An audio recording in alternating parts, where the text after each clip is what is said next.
Abra sua Bíblia comigo em Lucas capítulo 18. A palavra do Senhor diz o seguinte, a partir do versículo 35.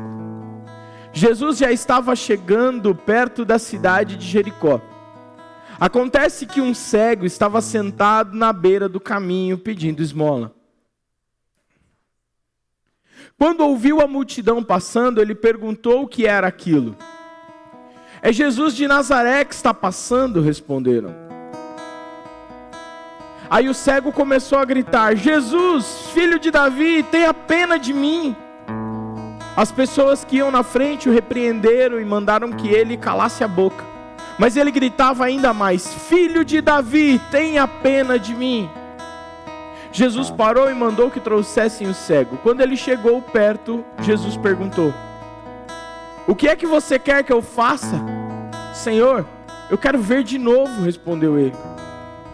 Então Jesus disse: Veja, você está curado, porque teve fé.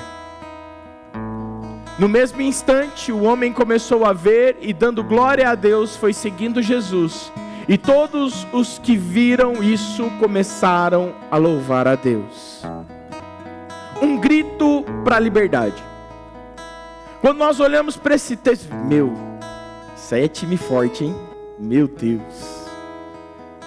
Quando nós olhamos para esse texto, nós vemos um cego. Uma pessoa, você sabe o que é um cego, né? É uma pessoa que não enxerga. Não sei se você sabia disso, mas é uma novidade muito especial. Jesus já sabe que quando passar por Jericó, vai encontrar um cego. Jesus já tem o conhecimento de todas as coisas. Jesus já sabia que aquele milagre ia acontecer. E ele encontra o cego. O cego está lá pedindo esmola. O cego está lá pedindo, ele é um mendigo. Ele está lá com a sua cesta e pedindo que alguém o ajudasse. A esperança dele é que alguém o ajudasse. E pela falta da visão, o cego se encontrava sem futuro, porque ele não podia planejar. O que ele ia planejar para o próximo dia? Irmão, hoje em dia, o cego consegue viver bem. O cego consegue um cão-guia. O cego consegue andar com eu não sei o nome daquela varinha que eles usam para andar, mas ele consegue usar aquela varinha para se locomover. Ele chega numa estação de trem, tem todo o aparato no chão para que ele não se acidente, para que ele possa encontrar o caminho. Ele pode pegar um celular e com o aplicativo fala o que está na tela do celular para ele. E ele consegue viver bem, ele sabe separar o dinheiro dentro da carteira. E se ele precisar pagar alguma coisa, ele consegue pagar sem ser enganado. Mas naquele tempo não. O cego era um inútil. E o máximo que um cego podia fazer é ser um mendigo. E ele está lá mendigando. E por isso ele não tem possibilidade de fazer mais nada. Mas aí tem algo pior. Ele só não tem futuro, ele não tem presente, porque ele não tem recurso. Ele não tem o que fazer, ele não tem dinheiro. Ele não tem como melhorar. Ele não tem como avançar, ele não tem como investir, porque ele não tem nada.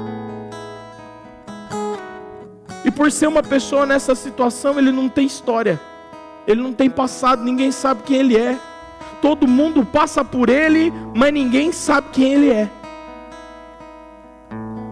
Meu irmão, minha irmã, nós olhamos para a igreja de Cristo hoje, no nosso tempo, em 2022, e espiritualmente muitas pessoas estão cegas, sem visão de amanhã, sem saber o que vão ser delas no final desse ano, se vendo sem recursos e sem como avançar, sem como prosseguir, e sem história para contar do que Deus já fez através dele e através dela. Agora, meu irmão, você sabe por que a gente não tem história para contar? Grande parte é porque a gente não sabe celebrar pequenas conquistas. A gente só quer celebrar grandes conquistas. As pequenas nós não queremos celebrar. Porque nós achamos que é muito pouco celebrar uma pequena conquista. Deixa eu já começar te falando uma verdade. Se você aprender a ser feliz com as pequenas conquistas, o Senhor te leva às grandes conquistas. Porque quando existe fidelidade no pouco, Ele nos leva ao muito, amém? Agora, igreja, lá em Mateus, no capítulo 22, os sábios do tempo, os conhecedores da lei, interrogam Jesus e perguntam assim: Jesus, uma mulher casa-se com um homem que tem 7 irmãos, e ela casa com o mais velho, mas ele morre. Pela lei, o irmão dela precisa casar com ela, o irmão dele precisa casar com ela. Ela casa com ele e ele morre. E assim o terceiro e assim o quarto. Se eu fizesse parte dessa família, eu ia falar: passa para o próximo, pula eu, porque eu não vou querer casar com ela não. Mas na história que eles contam, os 7 irmãos morrem. E aí eles vão questionar Jesus lá no céu: de quem ela vai ser esposa? A resposta de Jesus é: vocês estão enganados, porque não conhecem as Escrituras, nem o poder de Deus. Vocês não sabem o que vocês estão perguntando para mim. Vocês podiam me perguntar qualquer coisa sobre o mundo espiritual, mas vocês me vêm com uma pergunta besta dessa. O grande mal da igreja é, além de não conhecer a palavra, é não conhecer o poder de Deus. O poder de Deus que encontrou aquele homem caído, desfalido, acabado e o levantou. Agora, irmão, irmã, o grande problema é que nós não conhecemos aquele que nós chamamos de Pai. Há pouco tempo atrás, eu passei uma situação que meu coração, aquele dia me quebrou. Estávamos eu e a Laura, a Laura e o Arthur, e as crianças estavam brincando com algumas outras crianças da mesma idade, e uma menina de 4 anos, a Laura fala assim: aquele ali é o meu pai. Cadê o seu pai? A menina vira para ela e fala assim: eu não sei quem é o meu pai. Uma criança de 4 anos. Eu nunca falei com o meu pai. Na hora que ela falou aquilo, minha vontade era pegar aquela menina no colo e dar um abraço. Porque além disso, ela disse assim: a minha mãe mora em outro estado. Eu moro com a minha avó, mas com a minha avó eu não posso estar, porque meu irmão pegou Covid, e eu estou com a minha tia. E eu falei: Senhor, uma criança de 4 anos. Na hora o Espírito Santo de Deus veio sobre a minha vida e disse o seguinte: muitos me chamam de pai, mas não sabem quem eu sou. Não pegam na minha mão, não andam comigo. Se eu disser assim: eu vou no mer, eu não preciso nem terminar Cado, o Arthur já vira e fala: papai, eu posso ir com você? É perigoso se eu falar assim: eu vou pôr o lixo lá fora. É perigoso ele virar e falar: papai, eu posso ir com você? O filho tem desejo pelo pai. Mas você me perdoa, meu irmão, minha irmã, eu vou entrar um pouquinho nos tópicos sobre isso, mas o Espírito Santo já está pedindo para eu falar sobre isso agora. Você me perdoa o jeito que eu vou falar, mas nós queremos encoleirar Jesus, segurar numa guia e dizer: Jesus senta, Jesus anda, Jesus faz o que eu quero. E a gente esquece quem é o Senhor e quem é o escravo. Pastor, isso é muito duro, é muito duro. É muito duro porque muitas vezes nós achamos que a liberdade é procurar Jesus quando a gente quer, quando a gente precisa, quando a gente tem a necessidade. Mas deixa eu te falar uma coisa: Ele está sempre pronto para me ouvir, Ele está sempre pronto para estar comigo, Ele está sempre pronto para me dar atenção, mas Ele não desceu do trono. Ele continua sendo Deus, Ele continua sendo o Senhor, e Ele continua tendo toda a autoridade, todo o poder. Amém? Agora, meu irmão, o cego escolheu. Jesus estava passando e ele escolheu não ficar do mesmo jeito. Ele escolheu nascer cego ou ficar cego durante a vida, sim ou não? Não, ninguém escolheu, eu vou ali ficar cego.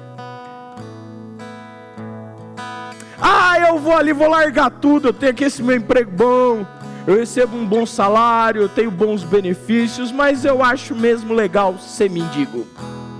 Legal. Ficar ali sujo nas esquinas, pedindo uma esmola, dependendo de uma moeda que alguém joga, é tão bacana.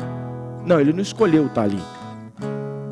Mas a partir de Jesus ele tinha uma escolha. E a escolha dele foi gritar. Foi se levantar e gritar: Jesus, filho de Davi, tem pena, tem compaixão. Eu não posso mais, eu não aguento mais viver do jeito que eu estou vivendo. Ele escolheu isso. E como ele, em primeiro lugar a gente precisa saber que esse grito, meu irmão, ele vem da alma. Ele vem de um santo desespero de se encontrar com Jesus. Meu irmão, é tempo de gritar desesperadamente. Pastor, mas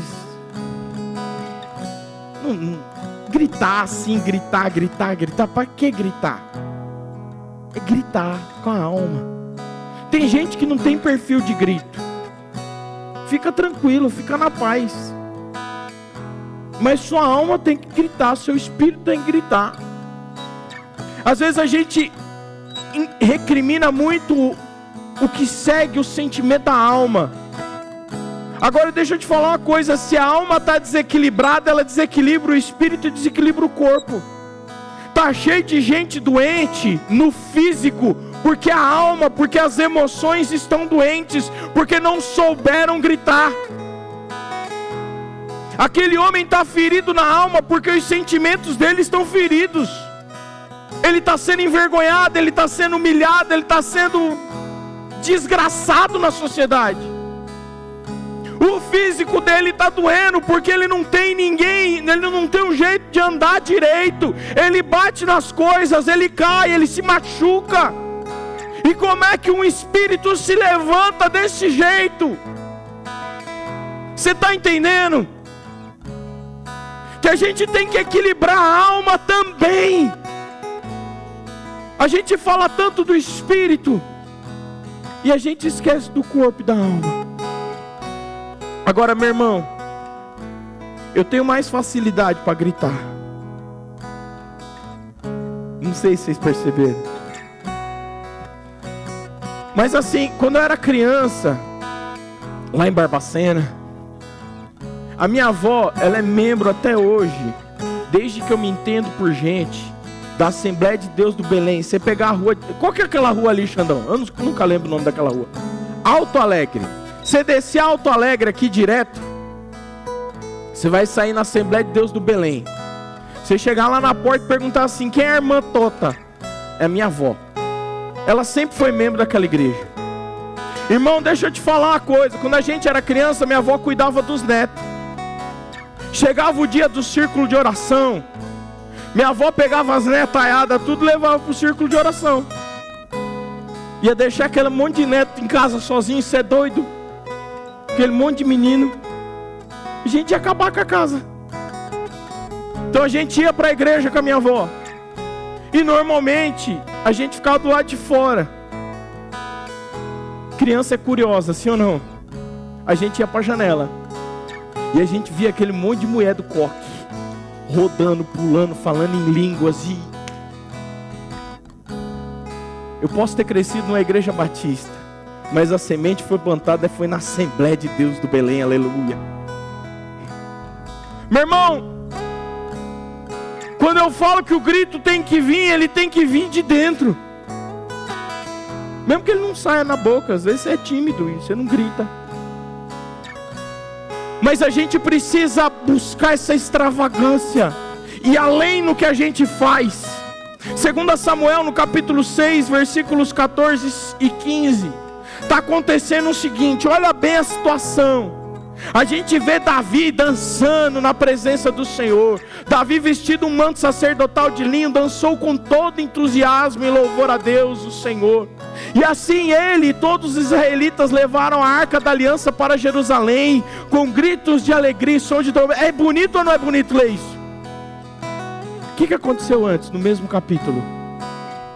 Deixa eu contar para você. Davi quer trazer a arca da aliança para Jerusalém. Ele vai buscar a arca da aliança, bota num carro de boi, faz tudo errado, sem planejamento.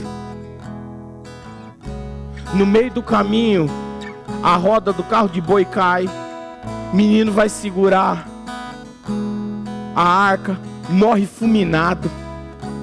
Davi tem que parar o projeto. Deu tudo errado, uma pessoa morreu. Davi volta para casa cabisbaixo, desesperado, com anseio de trazer a arca para Jerusalém, não consegue, deixa lá na casa de Obed-edom. Ele não sabe o que fazer, uma família perdeu um filho. O reino está abalado, Davi está começando o reinado. As pessoas começam a falar assim, esse Davi aí não sabe nada. Esse Davi não tem jeito não. Não tem jeito de rei não. Vamos começar a pensar em outro aí. Que esse Davi aí não vai dar certo. Não sabe planejar, não consegue trazer uma arca. Davi reorganiza. Davi recomeça. Davi realinha o plano. Realinha o prumo. Fala, nós vamos dar um passo, nós vamos sacrificar o Senhor. Os levitas, eu quero todo mundo tocando, todo mundo cantando, por isso que eu gosto de vocês aqui comigo. Os levitas cantando e louvando. Irmão, Davi coloca uma roupa bonita. E eu não sei se você sabe, mas um éfode é tipo um vestido. E ele dança com todas as suas forças. Ao ponto de alguns versículos depois, Mical virar para Davi e dizer assim, mas bonito. Nova tradução da linguagem de agora. Bonito, hein? O rei dançando que apareceu até as cuecas. E é assim que ela fala com o rei. Diante de todo o povo. Davi, eu não dancei diante do povo. Eu dancei diante de Deus, o Senhor Todo-Poderoso. E foi diante dele que eu extravasei, que eu fui extravagante. Um dos significados da palavra extravagante está ligado a colocar para fora com expressão. O homem se levanta e grita, Jesus, filho de Davi, tem misericórdia de mim. Porque ele já não quer mais ser do mesmo jeito. Aí a gente vai para o segundo lugar. Que esse homem recebe uma revelação poderosa, irmão, que a gente não dá atenção. Que é entender que Jesus não é apenas um profeta. Ele não é só um sábio que viveu na terra. Ele é o Salvador, Ele é o Messias, Ele é o Rei dos Reis, o nome que está acima de todo nome. Aí você fala, pastor, como é que você chega a essa conclusão? É fácil. Quem contou a história de Jesus? Quem contou ali na hora a história de Jesus para ele? Ninguém. Quem está passando? Jesus. Ele já se levanta e grita, filho de Davi. Ele sabe que Jesus tem autoridade. Ele sabe que Jesus tem governo. Ele sabe que Jesus não é só um profeta. Enquanto as outras pessoas diziam, é a reencarnação de Elias. Outros diziam, é a reencarnação de Moisés. Não, é João Batista que está andando entre nós. Jesus é João Batista. Ele entendeu que ele era o fruto, que ele era da linhagem de Davi, aquele que o Senhor disse que viria e se sentaria no trono de Davi, e sobre aquele trono não ia faltar rei. Você está entendendo? Que quando Pedro recebe a mesma direção, quando Pedro recebe a mesma revelação, que ele olha para Jesus e diz: Tu és o Cristo, o Filho do Deus vivo. Jesus olha para ele e disse: Bendito é você, Pedro, porque não foi carne nem sangue que te revelou, foi o Espírito Santo de Deus. Esse homem recebe uma revelação do Espírito Santo de Deus sentado mendigando. Precalamachadai. E a gente quer entender Jesus como um profeta. A gente quer diminuir Jesus. Enquanto a Bíblia diz: o verbo se fez carne, a criação se fez carne. Quando Deus diz: haja luz, é a expressão de Jesus, é o verbo que está criando a luz. A luz vem dele. O sol ele cria no outro dia, irmão. Quando Deus diz: haja luz, a luz vem dele. E a gente acha que o nosso problema é grande demais. E a gente acha que o conselho de Jesus não é tão bom assim. Poxa vida, tem um youtuber tão inteligente aí que falou o contrário de Jesus, por que não seguir, né? Tem um coach tão legal que disse uns negócios bem bacana. Não bate bem com o que Jesus disse, mas eu acho que é legal seguir o coach. É assim que a nossa mente pensa. Pelo amor de Deus, não estou falando que se você é coach você tem que largar tudo. Só estou falando que você tem que ser coerente com essa palavra.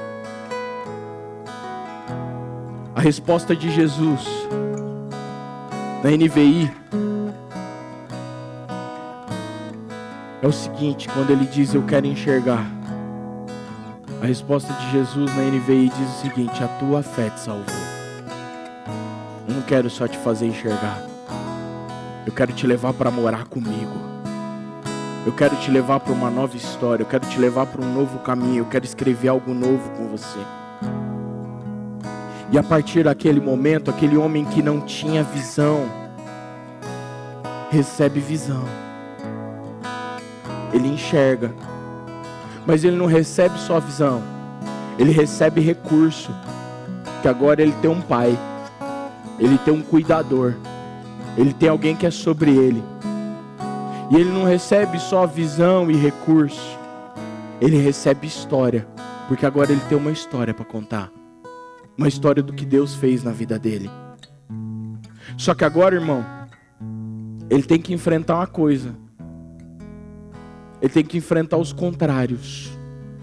E deixa eu te falar uma coisa: os contrários sempre vão existir.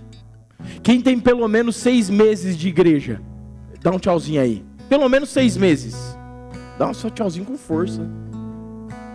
Eu cheguei aqui em 94, irmão. Pretendo ficar aqui mais 85 anos, aí eu vou pra glória. Nossa, não tem um amém. Glória a Deus, que susto. Irmão, eu acho que eu já perdi a conta de quantas vezes eu ouvi essa frase. Pra que isso? Pra que gritar? Pra que dançar desse jeito? Pra que pregar desse jeito? Tem gente que me vê pregando e gritando desse jeito igual um doido e pensa assim: pra que isso? Se falasse calma a gente ia entender do mesmo jeito. Aí você já está pensando: ô Senhor, fui eu. Fica tranquilo, eu te amo. Irmão, os que vão dizer pra que isso sempre vão existir. E naquele momento os pra que isso estavam dizendo assim: fica quieto, cala a boca. Você acha que você pode receber alguma coisa? Resolver o problema dele ninguém queria, né? Ninguém queria resolver o problema dele, mas queria dizer: é Jesus, é o Todo-Poderoso, não pode incomodar o mestre. Meu irmão, se Jesus passar por mim, eu falo: se eu estou no tempo de Jesus, em carne e osso, na terra, eu ia sentar do lado dele e ia falar: vai dormir não, eu quero ouvir tudo, nós vamos ficar aqui junto. Na hora que ele acordasse, eu ia estar com os olhos estatelados assim, olhando para ele. Já acordou, mestre? eu estou aqui. Pode falar que eu estou aqui para ouvir. A oportunidade dele de mudar de vida, de mudar de história, de viver algo novo, de viver o sobrenatural, e as pessoas diziam: fica quieto, se cala. Só que, irmão, deixa eu te falar uma coisa. Às vezes a gente deixa isso entrar no nosso coração. Às vezes a gente deixa essas palavras entrarem no nosso espírito e a gente se cala. O que será que vão pensar? O que será que vão dizer? Como é que as pessoas vão agir? Quando nós estávamos lá em Salto de Pirapora, tinha uma irmã na nossa igreja que ela era de linhagem assembleiana. E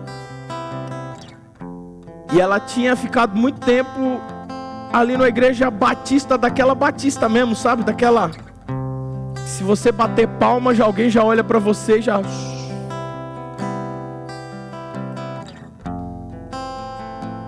E sabe aquele culto que vem a glória de Deus, que a gente não consegue nem acabar com o culto? Teve um culto que eu virei e falei assim: ó, gente, quem quiser ir embora, pode ir embora. Nós vamos continuar aqui orando, adorando, porque não dá para acabar. Naquele dia, aquela mulher chegou para mim e falou assim: pastor, a gente precisava um dia fechar as portas da igreja e ficar aqui dentro com a porta fechada para deixar o fluir do Espírito acontecer e a gente ter liberdade. Eu falei: irmã, mas por que fechar a porta, irmã? Ela falou: ai, porque se as pessoas passarem na rua e verem, o que vão pensar? Às vezes a gente está tão preocupado com aquilo que as pessoas vão pensar e a gente não vive as oportunidades que Deus nos dá. Há um tempo atrás, meu filho, ele teve a oportunidade de ir num brinquedo e ele não foi porque ele estava com medo. Eu cheguei para ele, eu e a Cláudia, nós chegamos para ele e falamos assim: filho, você está vendo a oportunidade que você perdeu, que você estava com medo? Ia ser tão divertido, ia ser tão legal para você, mas você deixou o medo entrar no seu coração. Alguns dias depois a gente estava em outro lugar, era um brinquedo maior ainda. Eu só cheguei perto dele e disse assim: filho, se você quiser ir, você pode, a sua altura pode ir. Ele: eu vou. Eu falei: pronto, não devia ter falado. Deixa eu contar um segredo pro seu irmão. Eu subi lá e eu tava com medo. E eu pensei comigo: esse moleque vai travar lá em cima e vai falar: não vou descer. E eu vou ter que dar um jeito de descer esse menino. Meu irmão, mas não deu 2 segundos, ele tava descendo, como se nada tivesse acontecendo. Quando chegou lá embaixo, ele falou assim: papai, eu tava morrendo de medo. Eu fechei o olho, eu não vi nada. Mas eu vou de novo. E agora eu vou com o olho aberto. A gente perde oportunidades porque a gente se preocupa, porque a gente tem medo, porque a gente ouve a voz de fora.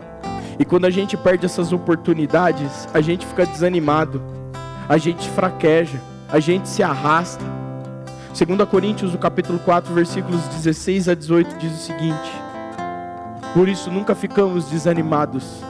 Mesmo que o nosso corpo vá se desgastando, o nosso espírito vai se renovando dia a dia. E essa pequena e passageira aflição que sofremos vai nos trazer uma glória enorme e eterna, muito maior do que o sofrimento. Porque nós não prestamos atenção nas coisas que se veem, mas nas que não se veem. Pois o que pode ser visto dura apenas um pouco, mas o que não pode ser visto dura para sempre. Os que vão dizer para que isso sempre vão existir, então deixa eles falando para que isso. Agora, meu irmão, deixa eu te falar uma coisa.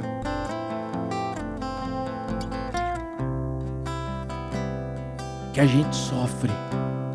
Isso é uma coisa que eu falo a gente, porque eu pastor Robson, pastor Eric, a gente já conversou sobre isso. Tem hora que a gente tá no louvor aqui e a gente tá achando que a gente vai voar. E a gente tá indo pra cima, a gente tá em adoração. E às vezes eu tô aqui na frente e aí eu dou aquela volta assim e olho pra trás. Sempre tem uns que estão assim. Enche-me, Deus, enche-me, Deus, enche-me. Não varrer a igreja direito. Deus, enche-me, Deus, enche-me. Mas pastor Robson está dançando muito, para que isso? Deus, enche-me. Meu irmão, não deixa o vento passar e você ficar de fora, não. Você sabe por que Tomé não creu na ressurreição de Jesus? Porque ele foi o último a saber, a ver. A saber não, a ver. Quando Jesus aparece para eles a primeira vez, Tomé não está. Quando Jesus aparece a segunda vez, Tomé chega depois. Quando ele chega, Jesus já está lá. Ele fala, eu só acredito se eu tocar. Jesus vem e diz, então toca. O vento passou e ele não viu.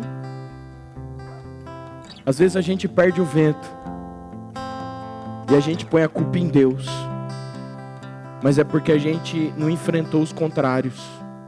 A gente não avançou quando os contrários disseram não. Enquanto as pessoas diziam, fica quieto, cego, ele gritava mais alto, Jesus, filho de Davi, tem misericórdia de mim. Em quarto lugar, a gente precisa reconhecer que mesmo sabendo de todos os meus anseios, Ele quer se relacionar comigo. Você já parou para pensar que toda vez que Jesus vai fazer um milagre, Ele conversa com a pessoa? A mulher samaritana, me dá um copo d'água. Por que você está pedindo água para mim? E ele começa um diálogo. Você já viu o pastor Cláudio Duarte fazendo a piadinha do cego? O que você quer que eu te faça? Eu quero um cão guia. Eu quero ver. Eu sou cego. Jesus já sabe que ele vai pedir para ver. Você sabe o que Jesus quer? Começar a conversa. Posso te dar uma dica de como começar uma conversa com alguém que você não conhece? Qualquer coisa em... Pastor, como assim? Você está no ponto de ônibus, está chovendo, o ônibus não chegou. Você olha para a pessoa do lado que você não conhece e diz assim, que chuva, hein? Está na fila do banco, está demorando, você precisa pagar a conta, está com pressa, você não pode sair dali. Tem alguém do seu lado que também não pode sair dali, também está desesperado. Você vira e fala, que fila, hein? Começou a conversa. Ah, pastor, e se não tiver chovendo, nem fila? Que calor, hein? E se nada der certo, meu irmão, você vira e fala, e o Bolsonaro, hein? Pronto. Tá resolvido. Ele vai ter aprontado alguma na semana, ele vai ter falado alguma coisa que não devia ter falado. E você começa uma conversa. É isso que Jesus fazia com as pessoas. Ele já sabia que ia curar, ele já sabia qual era o anseio, mas ele queria a conversa, ele queria o relacionamento. Jesus não só cura e fala, vai-te embora daqui. Ele diz, eu te curo, mas fica aqui junto comigo, porque eu quero fazer de você uma nova pessoa, eu quero escrever uma nova história na tua vida. Agora você pega isso e diz, Jesus, eu vou me relacionar com você, porque eu quero que o Senhor escreva uma nova história na minha vida. Jesus deu um modelo. Jesus mostrou como é que funciona. E agora deixa eu te falar, o céu sempre responde um grito do coração desesperado. O céu sempre responde o grito do coração desesperado. Isaías 57:15 diz, pois assim diz o alto e sublime, que vive para sempre, cujo nome é santo. Eu habito no lugar alto e santo, mas habito também com contrito e humilde de espírito, para dar novo ânimo ao espírito do humilde e novo alento ao coração do contrito. Ao mesmo tempo que Ele está no céu, sentado no alto e sublime trono, governando as nações, quando Ele está lá dando ordem no céu, a vontade dEle sendo feita no céu, Ele escolheu habitar dentro de mim, dentro de você.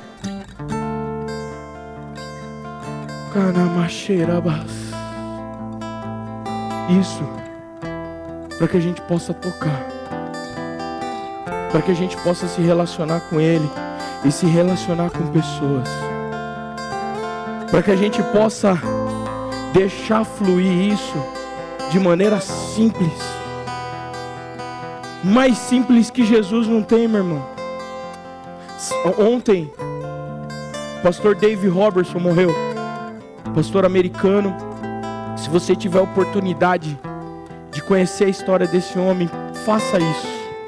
Tem muita ministração dele no YouTube. Ele tem um livro, eu não sei se ele tem mais de um, eu sei que ele tem um livro escrito, um livro fantástico sobre falar em línguas. E eu vou contar um segredo para você. Eu era pastor já, mas eu não acreditava que Jesus curava de maneira assim sobrenatural. Eu não acreditava, estou sendo sincero com você. Aí o pastor Gerson um dia falou assim: vai ter uma conferência com o David Robson lá no Museu da Bíblia, lá em Barueri, você vai. Eu já fiz sua inscrição e você vai. Vai lá ver, ouve a ministração. Eu não entendi, mas fui. E eu nunca tinha falado isso pra ninguém, irmão. Eu não falava sobre isso. Eu era daquele tipo assim, Deus curava no tempo da Bíblia. Agora, quando acontece a cura assim, é muito especial. Deus não sai curando as pessoas igual ele fazia antigamente. Resumo da história. Naqueles 2 dias de conferência, eu vi um monte de gente que não ouvia direito voltar a ouvir. Eu vi um monte de gente que não enxergava direito voltar a enxergar. Só que aí tinha uma mulher que era surda, 33 anos de idade, e nunca tinha ouvido uma agulha caindo no chão. Ela não sabia o que era escutar. Meu irmão, na hora que tava a fila do pessoal para orar, um monte de velho. Os velhos tudo, eu tenho um zumbido no ouvido. Ele orava e eu pensava comigo, isso aí até eu curo. Olha, blasfemo. Chegou aquela mulher, eu falei, agora eu quero ver. Me arrumei na cadeira. Falei, agora eu quero ver se o cabo é bom mesmo. Deus está com ele. Irmão, ele fez, eu estava esperando ele fazer a oração mais cheia de glória da história das orações. Ele pôs a mão no ouvido daquela mulher e disse: Senhor, em nome de Jesus, que o Senhor possa destravar, que ela possa ouvir, em nome de Jesus, amém. Catapofe, a mulher caiu no chão, gritando, desesperada. O marido dela acalmou ela. Pastor, como é que você sabe que ela não ouvia mesmo? Eu estava fazendo aula de Libras no seminário. E quando eu cheguei lá, eu vi ela falando em Libras com o marido. E eu fiquei prestando atenção para ver se eu conseguia entender alguma coisa. E foi naquele dia que eu descobri que eu não aprendi nada de Libras. Então eu fiquei prestando atenção, muita atenção desde a hora que eu cheguei.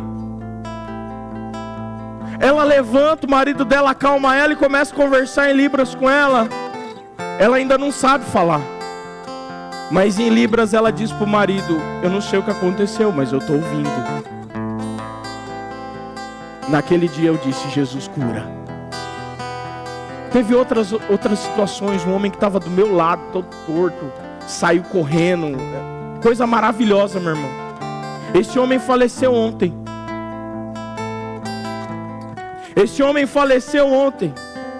E você fala assim: pastor, tá, e o que isso tem a ver? Ele seguiu o exemplo de Jesus. Ele fazia tudo muito simples. Ele fazia tudo de maneira simples. Ele se aproximava das pessoas. Agora, meu irmão, a gente diz assim: os milagres não acontecem mais igual aconteciam. É porque Jesus quer usar a tua mão, só que você não está perguntando: o que queres que te faça? O que você precisa? Eu vou orar por você agora, e alguma coisa vai acontecer. A gente tem medo, a gente se acovarda. Agora há pouco o pastor Robson estava orando por cura, e eu desabei no choro, varão. Você sabe por quê? Porque eu estava orando por uma pessoa que está estéril, que não consegue ter filhos. Na hora que você começou a falar sobre cura, eu comecei: Senhor, em nome de Jesus, Pai, vai visitar, Senhor, em nome de Jesus, aquele casal. Senhor, derrama da tua glória. Ele falou: escute, homem e mulher. Na hora eu comecei a desabar no choro, que eu falei: Senhor, é a resposta. Senhor, é a resposta. Senhor, é a resposta. Só que a gente pega essas coisas e fala: é para qualquer outro, menos para mim. Agora, meu irmão, em nome de Jesus, em quinto lugar, para parecer que a gente está terminando, a gente precisa deixar fluir a glória dele em nós, porque ele me salvou, ele te salvou. Não foi só para a gente bonitinho sentar no céu, para a gente ter uma casa no céu, para a gente morar no céu com a coroa bem bonita, cheia de brilhante. Ele nos chamou para que quando estivermos aqui ainda, a gente vá e dê frutos. Ele nos chama e nos comissiona. O que é comissiona? É da missão. Agora, irmão, pega essa. A Bíblia diz que o cego, quando foi curado, começou a seguir Jesus.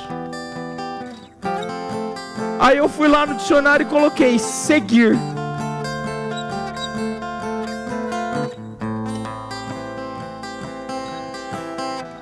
E no segundo teu primeiro significado, aí o segundo significado, meu espírito gelou. Se você procurar lá, vai estar escrito assim: andar no mesmo ritmo. Jesus te chamou para andar no mesmo ritmo com Ele. Eu vou falar de novo, que só teve uns amém, acho que foi uns 3 ou 4 que entenderam, o resto estava preocupado com o fantástico. Jesus nos chamou para andar no mesmo ritmo com Ele. Agora, meu irmão, para a gente terminar, a vida cristã é como se alguém chegasse para você e desse a chave de uma Ferrari na tua mão. Diz amém aí, irmão, pelo amor de Deus.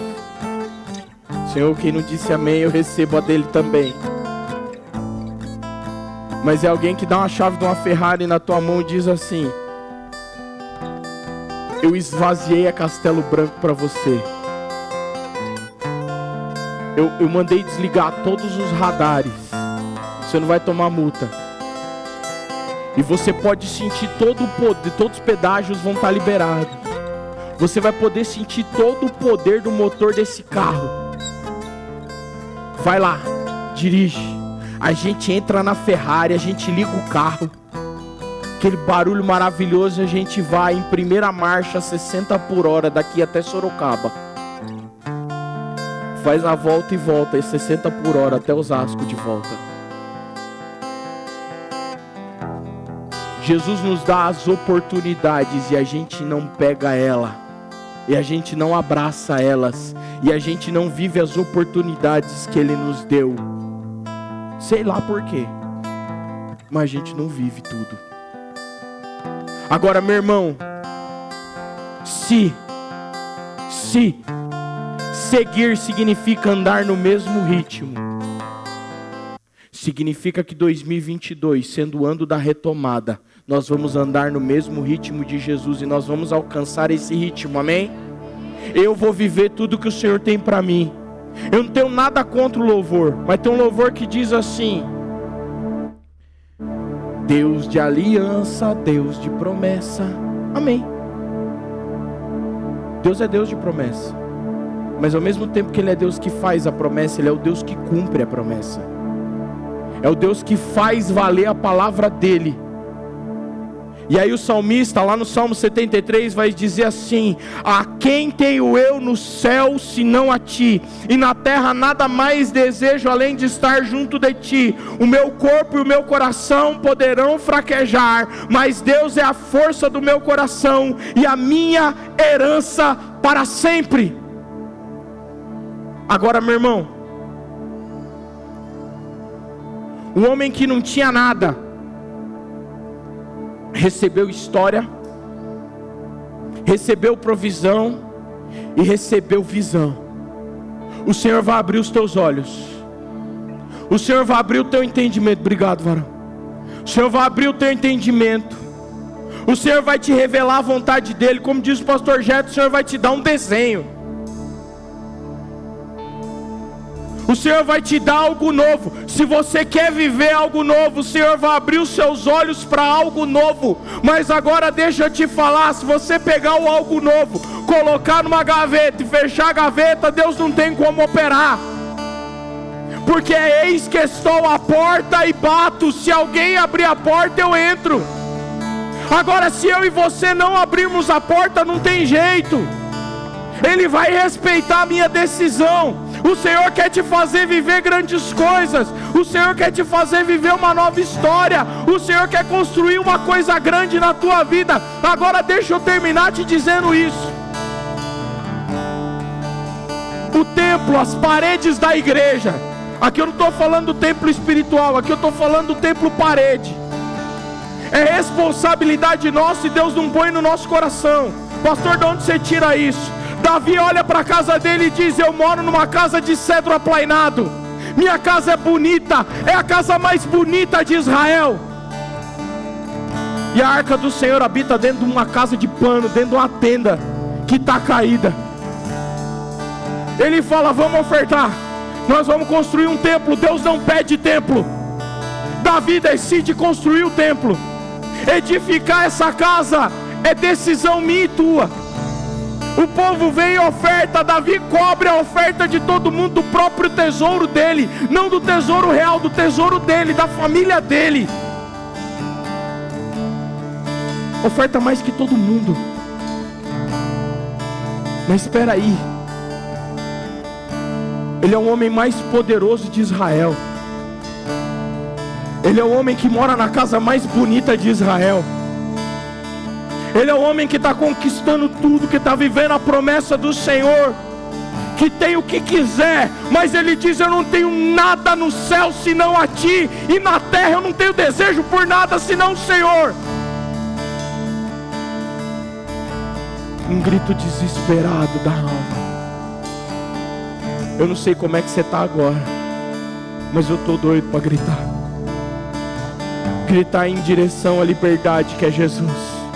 Gritar em direção a Ele, dizer: tem misericórdia de mim, me mostra a tua vontade, me guia pelos teus caminhos, me direciona dentro do que o Senhor quer. É por isso que eu quero te convidar a ficar em pé em nome de Jesus.